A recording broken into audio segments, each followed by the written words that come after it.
लेकर तो पहले से आश्वस्त थे सभी लोग, लेकिन इन सबके बीच में कोशिश यही थी कि मार्जिन को आगे बढ़ाया जाए। वो मार्जिन भी आपको बताएंगे, लेकिन बड़ी खबर अजय राय कांग्रेस के पीछे चल रहे, पहले भी हार चुके नरेंद्र मोदी के हाथों ही, केजरीवाल भी हार चुके 2014 में। नरेंद्र मोदी एक बार फिर हैट्रिक बनाने के लिए बेताब, और यहाँ पर प्रधानमंत्री नरेंद्र मोदी वाराणसी सीट से आगे चल रहे हैं, काशी से आगे चल रहे हैं और कई रोड शो यहाँ पर किए गए। बड़ी खबर अपने दर्शकों को बता रहे, रिजल्ट ब्रेकिंग, वाराणसी से प्रधानमंत्री नरेंद्र मोदी आगे चल रहे हैं। कांग्रेस के प्रत्याशी अजय राय जो कि वरिष्ठ नेता है कांग्रेस के, वो आगे चल रहे हैं। हालांकि पहले भी नरेंद्र मोदी के हाथों हार का सामना अजय राय को करना पड़ा है। एक और बड़ी खबर आ रही राजस्थान के अजमेर से, जहां पर भागीरथ चौधरी आगे चल रहे हैं। श्रीगंगानगर से कांग्रेस पार्टी के प्रत्याशी कुलदीप इंदौरा आगे चल रहे हैं, तो अलवर से बीजेपी प्रत्याशी भूपेंद्र यादव आगे चल रहे हैं। जयपुर शहर से बीजेपी के प्रत्याशी मंजू शर्मा आगे चल रही है। अजमेर में बीजेपी के भागीरथ चौधरी तीसरे राउंड में आगे चल रहे हैं। टोंक सवाई माधोपुर से बीजेपी के जौनपुरी आगे चल रहे हैं। अलवर की तस्वीर, भूपेंद्र यादव आगे चल रहे हैं, बीजेपी के केंद्रीय मंत्री हैं। टफ मुकाबला था, ललित यादव पीछे हो गए जो कभी आगे चल रहे थे। उलटफेर बहुत तेजी से हो रहा है यहाँ पर।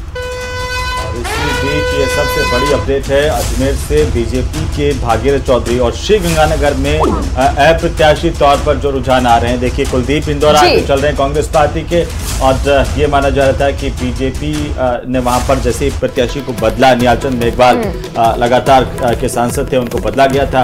और अभी जो अपडेट आ रही है वो ये टोंक सवाई माधोपुर से, जैसे हम आपको बता रहे थे, बीजेपी के सुखबीर सिंह जोनापुरिया आगे चल रहे हैं। जयपुर शहर में मंजू शर्मा आगे चल रही हैं और बड़ी लीड के साथ आगे चल रही हैं। उदयपुर से मन्नालाल रावत आगे चल रहे हैं। तो ये देखिए एक के बाद एक जो अभी अपडेट आ रही है, ज्योति मिर्धा पीछे हो गई है, जो आगे चल रही थी वो पीछे हो गई है। हनुमान बेनीवाल आगे हो गए हैं, ज्योति मिर्धा आगे चल रही थी वो पीछे हो गए, और लगातार यहाँ पर रुझान बदलते हुए दिखाई दे रहे हैं। 25 सीटों के रुझान आ चुके हैं। कड़ा मुकाबला, बेहद दिलचस्प मुकाबला राजस्थान में आप देख रहे हैं।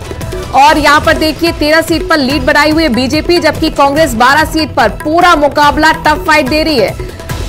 ये राइट हैंड पे आपको जो टैली दिख रही है उसमें आपको वीआईपी सीट दिखा रहे। गजेंद्र सिंह, महेंद्र सिंह मालवीय जो है वो पीछे चल रहे हैं। अपने आप में बहुत दिलचस्प है मुकाबला, क्योंकि बांसवाड़ा पे माना यह जाता है कि महेंद्र सिंह मालवीय कई बार यहाँ से सांसद रहे हैं और हो सकता है कि वो बीजेपी में जाएंगे तो बीजेपी के लिए भी यहाँ से जीत वो तय करेंगे। लेकिन यहाँ सरकार में भी मंत्री थे और ये माना जाता है कि उनका अच्छा रुतबा है, ये पूरी की पूरी जो आदिवासी बेल्ट है उसमें। लेकिन मालवीय जैसे ही कांग्रेस छोड़कर बीजेपी में आए, बीजेपी ने उन्हें प्रत्याशी बनाया, और अभी जो अपडेट आ रही है बीएपी वहां से आगे चल रही है। राजकुमार रोड जो कि मौजूदा वक्त में विधायक भी हैं, और कांग्रेस के बीच में गठबंधन। बिल्कुल। और यहाँ पर हेमंत ये भी बताना दिलचस्प होगा, ना सिर्फ बांसवाड़ा में बीएपी आगे चल रही है, बल्कि बागीदौरा में जो उपचुनाव है वहां पर भी बीएपी आगे चल रही है। तो ये बड़ी अपडेट है, और हमारे साथ निरंजन पोद्दार साहब हैं, लगातार बने हुए हैं। पोद्दार साहब, ये जो रुझान इस वक्त आ रहे हैं और पल पल हालांकि बदल भी रहे हैं, लेकिन इसके बावजूद हम देख पा रहे हैं कांग्रेस और बीजेपी की जो टक्कर है, या यूं कहें कि गठबंधन और बीजेपी के बीच में जो टक्कर है वो कड़ी इस वक्त दिखाई दे रही है, अभी जो रुझान आ रहे हैं।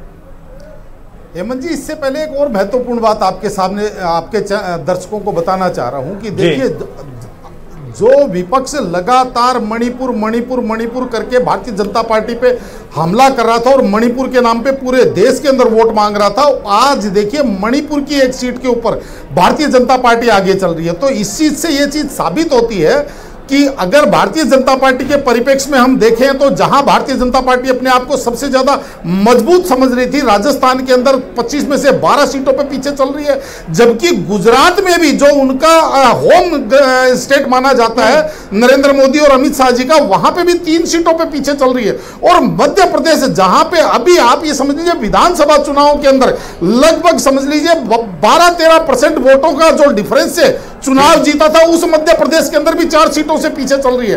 तो कहने का तात्पर्य यह है कि अब सभी पार्टियों को ये चीज समझना चाहिए।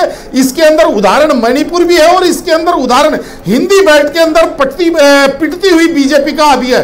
तो इनको ये समझना चाहिए कि जो मतदाता का मूड है वो सदा एक जैसा नहीं रहता है, और ये चीजें आपको समझनी पड़ेंगी। और जिस तरीके से हम चर्चा कर रहे हैं, मैं बार बार एक ही बात कर रहा हूं कि राजस्थान में ऐसा कोई कारण नहीं था कि भारतीय जनता पार्टी 25 सीटों पे चुनाव ना जीते। मैं बार बार कह रहा हूं कि जनवरी फरवरी की स्थिति ऐसी थी कि राजस्थान में 25 की 25 सीटें भारतीय जनता पार्टी एक तरफा जीतने की स्थिति में थी। लेकिन अपने कुछ लिए हुए निर्णयों की वजह से, या यूं कहें कि जो वहां की स्टेट बॉडी है, या यूं कहें कि जिस तरीके से भारतीय जनता पार्टी लगातार प्रधानमंत्री जी के ऊपर आश्रित होती जा रही है, उनको ऐसा लग रहा है कि मोदी जी आएंगे और चुनाव जिता के चले जाएंगे।